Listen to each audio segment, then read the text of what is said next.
മർക്കോസ് 3-ാം അധ്യായം. സാബത്തിൽ രോഗശാന്തി.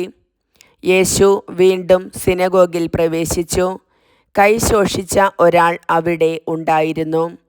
യേശുവിൽ കുറ്റമാരോപിക്കുന്നതിനു വേണ്ടി സാബത്തിൽ അവൻ രോഗശാന്തി നൽകുമോ എന്ന് അറിയാൻ അവർ ഉറ്റുനോക്കിക്കൊണ്ടിരുന്നു. കൈ ശോഷിച്ചവനോട് അവൻ പറഞ്ഞു, എഴുന്നേറ്റ് നടുവിലേക്ക് വരൂ. അനന്തരം അവൻ അവരോട് ചോദിച്ചു, സാബത്തിൽ നന്മ ചെയ്യുന്നതോ തിന്മ ചെയ്യുന്നതോ, ജീവൻ രക്ഷിക്കുന്നതോ നശിപ്പിക്കുന്നതോ ഏതാണ് നിയമാനുസൃതം? അവർ നിശബ്ദരായിരുന്നു. അവരുടെ ഹൃദയകാഠിന്യത്തിൽ ദുഃഖിച്ച് അവരെ ക്രോധത്തോടെ നോക്കിക്കൊണ്ട് യേശു അവനോട് പറഞ്ഞു, കൈ നീട്ടുക. അവൻ കൈ നീട്ടി, അത് സുഖപ്പെട്ടു.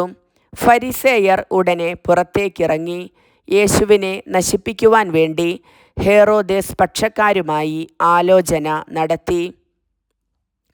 കടൽ തീരത്തെ അത്ഭുതങ്ങൾ.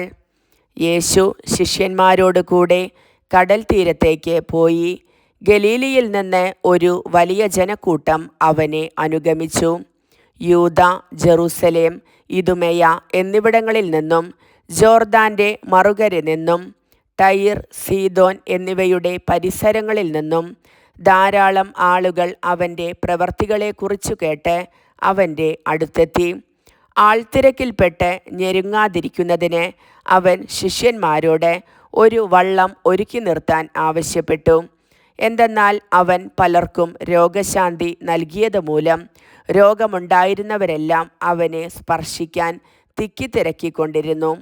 അശുദ്ധാത്മാക്കൾ അവനെ കണ്ടപ്പോൾ അവൻ്റെ മുൻപിൽ വീണ്, നീ ദൈവപുത്രനാണ് എന്ന് വിളിച്ചു പറഞ്ഞു. തന്നെ വെളിപ്പെടുത്തരുതെന്ന് അവൻ അവയ്ക്ക് കർശനമായ താക്കീതു നൽകി. അപ്പസ്തോലന്മാരെ തിരഞ്ഞെടുക്കുന്നു. പിന്നെ അവൻ മലമുകളിലേക്ക് കയറി തനിക്ക് ഇഷ്ടമുള്ളവരെ അടുത്തേക്ക് വിളിച്ചു. അവർ അവൻ്റെ സമീപത്തേക്ക് ചെന്നു. തന്നോടുകൂടി ആയിരിക്കുന്നതിനും പ്രസംഗിക്കാൻ അയക്കുന്നതിനും പിശാചുക്കളെ ബഹിഷ്കരിക്കാൻ അധികാരം നൽകുന്നതിനുമായി അവൻ 12 പേരെ നിയോഗിച്ചു. അവർ പത്രോസ് എന്ന് അവൻ പേരു നൽകിയ ശിമയോൻ, ഇടിമുഴക്കത്തിൻ്റെ പുത്രന്മാർ എന്നർത്ഥമുള്ള ബൊവനർഗസ് എന്ന് പേരു നൽകിയ സെബദി പുത്രന്മാരായ യാക്കോബും സഹോദരൻ യോഹന്നാനും, അന്ത്രയോസ്, പീലിപ്പോസ്, ബർത്തലോമിയ, മത്തായി, തോമസ്, ഹൽപ്പയുടെ പുത്രൻ യാക്കോബ്, തദേവൂസ്, കാനാൻകാരനായ ശിമയോൻ, യേശുവിനെ ഒറ്റിക്കൊടുത്ത യൂദാസ്കറിയോത്ത, യേശുവും ബേൽസെബൂലും. അനന്തരം അവൻ ഒരു ഭവനത്തിൽ പ്രവേശിച്ചു.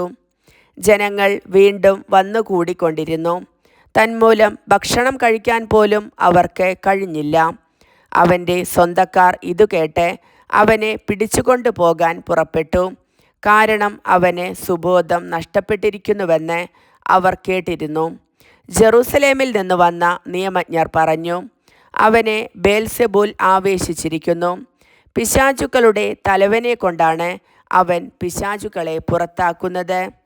അവൻ അവരെ അടുത്തു വിളിച്ച് ഉപമകൾ വഴി അവരോട് പറഞ്ഞു, സാത്താന് എങ്ങനെയാണ് സാത്താനെ പുറത്താക്കാൻ കഴിയുക? അന്തഛിദ്രമുള്ള രാജ്യം നിലനിൽക്കുകയില്ല, അന്തഛിദ്രമുള്ള ഭവനവും നിലനിൽക്കുകയില്ല. സാത്താൻ തനിക്കു തന്നെ എതിരായി തല ഉയർത്തുകയും ഭിന്നിക്കുകയും ചെയ്താൽ അവന് നിലനിൽക്കുക സാധ്യമല്ല. അത് അവൻ്റെ അവസാനമായിരിക്കും. ശക്തനായ ഒരുവൻ്റെ ഭവനത്തിൽ പ്രവേശിച്ച് വസ്തുക്കൾ കവർച്ച ചെയ്യണമെങ്കിൽ ആദ്യമേ അവനെ ബന്ധിക്കണം. അതിനുശേഷമേ കവർച്ച നടത്താൻ കഴിയൂ. സത്യമായി ഞാൻ നിങ്ങളോട് പറയുന്നു, മനുഷ്യമക്കളുടെ എല്ലാ പാപങ്ങളും അവർ പറയുന്ന ദൂഷണങ്ങളും ക്ഷമിക്കപ്പെടും. എന്നാൽ പരിശുദ്ധാത്മാവിനെതിരായി ദൂഷണം പറയുന്നവന് ഒരു കാലത്തും പാപത്തിൽ നിന്ന് മോചനമില്ല.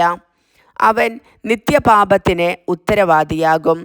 അവൻ ഇങ്ങനെ പറഞ്ഞത് തനിക്ക് അശുദ്ധാത്മാവുണ്ട് എന്ന് അവർ പറഞ്ഞതിനാലാണ്. യേശുവിൻ്റെ അമ്മയും സഹോദരരും. അവൻ്റെ അമ്മയും സഹോദരന്മാരും വന്ന് പുറത്തു നിന്നുകൊണ്ട് അവനെ വിളിക്കാൻ ആളയച്ചു. ജനക്കൂട്ടം അവന് ചുറ്റും ഇരിക്കുകയായിരുന്നു. അവർ പറഞ്ഞു, നിന്റെ അമ്മയും സഹോദരന്മാരും സഹോദരിമാരും നിന്നെ കാണാൻ പുറത്തു നിൽക്കുന്നു. അവൻ ചോദിച്ചു, ആരാണ് എൻ്റെ അമ്മയും സഹോദരങ്ങളും?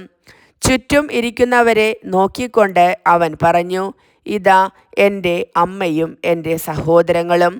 ദൈവത്തിൻ്റെ ഹിതം നിർവഹിക്കുന്നവനാരോ അവനാണ് എൻ്റെ സഹോദരനും സഹോദരിയും അമ്മയും. കർത്താവിൻ്റെ വചനം.